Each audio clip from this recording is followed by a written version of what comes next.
Alright, so welcome back. And today's lesson is all about the range. We're going to be learning how to define range, find the interquartile range, and the semi-quartile range. So let's go. Alright, so we got a set of raw data. We're dealing with statistics. Statistics is the collection of raw data that is going to be processed into useful information. So we got a problem right here. We got a series of data here, and we're asked to find its range. But what is range? Now, range is the difference between the highest value and the lowest value. Now, what does that translate to? So what I'm going to do, you're going to identify, once you have data, the first thing that you have to do is to organize it, to the liberty of organize it from smallest to largest. And then for the range, we're going to subtract the biggest number, we're going to subtract the smallest number from the biggest number. So our largest number here is 10, and our smallest number is 2. So the range of this bit of data is 8. Now, we're asked about interquartile and semi-quartile range. Now, what is the interquartile?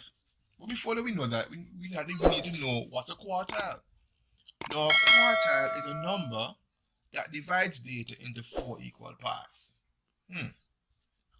So, how do I deal with this formula, the interquartile, which is equal to Q3 minus Q1 and quartile, cutting data into 4 equal parts? Now let's go back to a concept that we have looked at before, which is the median. Now the median is the middlemost part of, or the center of our data.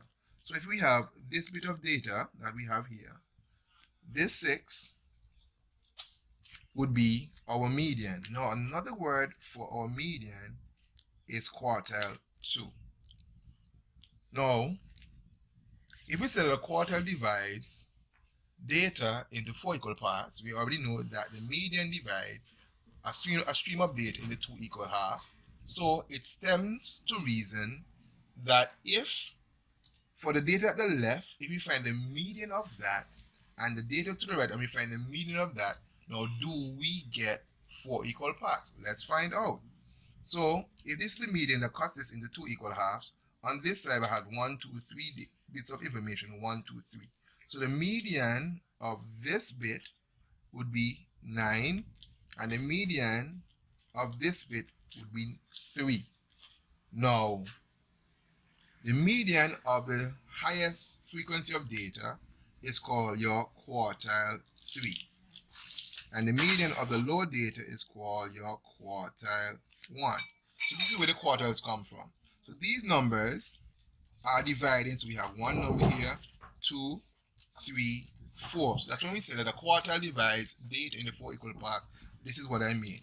So now we can find out now what is the interquartile range of this stream of data. We already identified that a quartile 3 is 9 and our quartile 1 is 3. So when we subtract 3 from 9, we get 6. Now our semi-quartile range can be found using this formula. Quartile 3 minus quartile 1 divided by 2. Now if you already found what is the interquartile range, which is 6, then it's time to say that semi means half. So half of 6 would be 3, and that would be our interquartile range. Now let's look at another problem. We have 3, 6, 8, 9, 13, 15, 18, 22, and 25. And we're asked to find the range, interquartile, and the semi-quartile range of this bit of information here. Now the data has already been organized, so that we're going to start off by finding our range. Remember, our range is the difference between our largest number, which is 25, and our smallest number, which is 3. So our range would be 22. Our interquartile range, we know is the difference between the upper quartile and the lower quartile. Now, how are we going to find out what these quartiles are? Again, let's go back. Let's find the median first. We have 1, 2, 3, 4, 5. Let's check that again. This pays off, this pays off, this pays off, this pays off, which means that our midpoint, median, will be located between, right here, right between 15 and 13. So this would be our quartile number 2. If we want to know what the median is, all we have to do is to take the 13, add it to 15, and then divide that answer by 2. So 28 divided by 2, we get 14. That's quartile 2. It's important, but we don't need that for our calculations. Now we have 1, 2, 3, 4 bits of information on the right. 1, 2, 3, 1, 2, 3, 4 on the left. So we need to find out the median now of the lower bits of data, which is our quartile 1, and the median of the larger data, which is going to be our quartile 3. So our quartile 1 is going to be located between 6 and 7. 6 and 8. So that's my quartile 1. So we know what number is between 6 and 8. We know that our quartile 1 is going to equal to 7. How did I get that? I said 6 and 8, 14 divided by 2. I get 7. And then over here, my quartile 3 is going to be between 22 and 18. That's quartile 3. So let's find out what quartile 3 is. I'm going to add 22 and 18. That's 0. That's 4, and half of 40 is 20. So divide that by 2, we get 20. So now we can substitute that into the formula. So quartile 3 is 20 and quartile 1 is 7. So the interquartile range will be 20 minus 7, which is 13.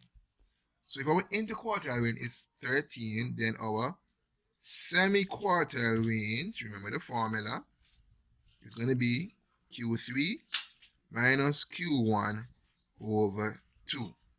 So if we know what Q3 minus Q1, which is 13, all we have to do is to cut that in half and get 6.5.